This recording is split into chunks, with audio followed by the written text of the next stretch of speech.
Social media یا media پر بالعموم کچھ لکھنے کچھ بولنے کا، تو اس میں طالب علم کو یہ چاہیے کہ اپنی نیت کو وہ خالص کرے۔ کچھ بھی آپ نے لکھنا ہے، اللہ تعالیٰ کی کوئی بات لکھنی ہے، نبی کریم صلی اللہ علیہ وسلم کی کوئی حدیث لکھنی ہے، کوئی بھی آپ نے اچھی بات لکھنی ہے، اس میں اپنی نیت کو خالص کر لیں۔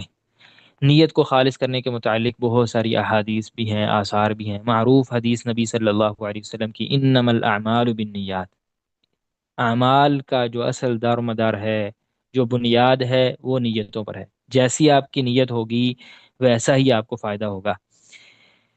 میمون بن مہران رحمہ اللہ کیا ہی پیاری بات کرتے ہیں، حلیۃ الاولیاء میں امام ابو نعیم رحمہ اللہ نے ان سے نقل کیا، وہ فرماتے ہیں ان اعمالکم قلیلہ، آپ کے جو اعمال ہیں نا وہ پہلے ہی بہت تھوڑے ہیں، فاخلصوا هذا القلیل، یہ جو تھوڑے سے ہیں نا ان کو خالص کر لو۔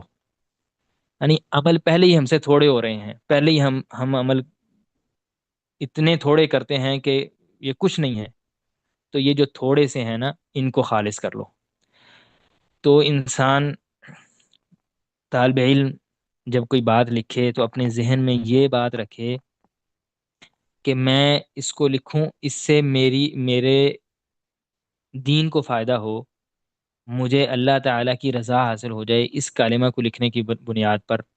یعنی اللہ تعالیٰ کی رضا مقصود ہو، کسی کی رضا مقصود نہ ہو۔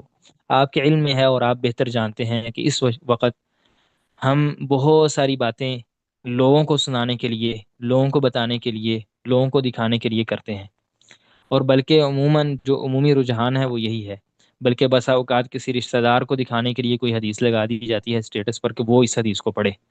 یعنی ہماری نیت کیا ہے؟ حدیث لگانے میں بھی، حدیث بھی سنانے میں وہ بری ہے۔ یہ نہیں ہے کہ اللہ تعالیٰ اس سے راضی ہو جائے، لوگ اس پر عمل کریں۔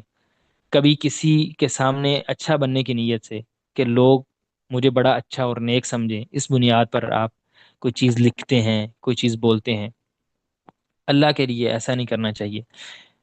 یہ اتنا بڑا ذریعہ ہے سوشل میڈیا جو اللہ تعالیٰ نے ہمیں عطا کیا ہے نیکیاں کمانے کا۔ آپ کوئی اچھی بات خالص نیت کے ساتھ نبی صلی اللہ علیہ وسلم کی ایک حدیث لکھ دیتے ہیں، اس کو 10 لوگ بھی پڑھ لیں گے، 20 بھی پڑھ لیں گے، اس کا ثواب آپ کو مل جائے گا۔ لیکن اگر آپ کی نیت ریاکاری ہوئی، الٹا گناہ لے لیں گے، اور اگر ویسی کوئی بھی نیت نہ ہوئی تو بھی آپ نے کوئی فائدہ حاصل نہیں کیا۔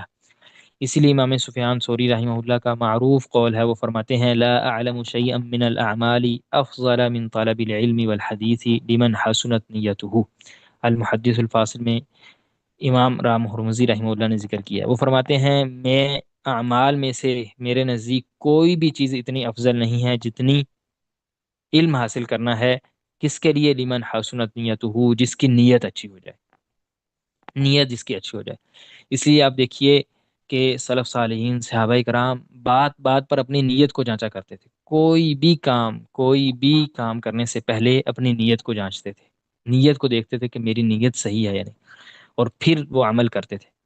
تو سوشل میڈیا پر کام کرنا، جس صورت میں بھی انسان کرتا ہے، کوئی چیز آپ نے لگانی ہے، شیئر کرنی ہے، لکھنی ہے، تو اس میں آپ کی نیت جو ہے وہ خالص اللہ تعالیٰ کی رضا حاصل کرنا ہو۔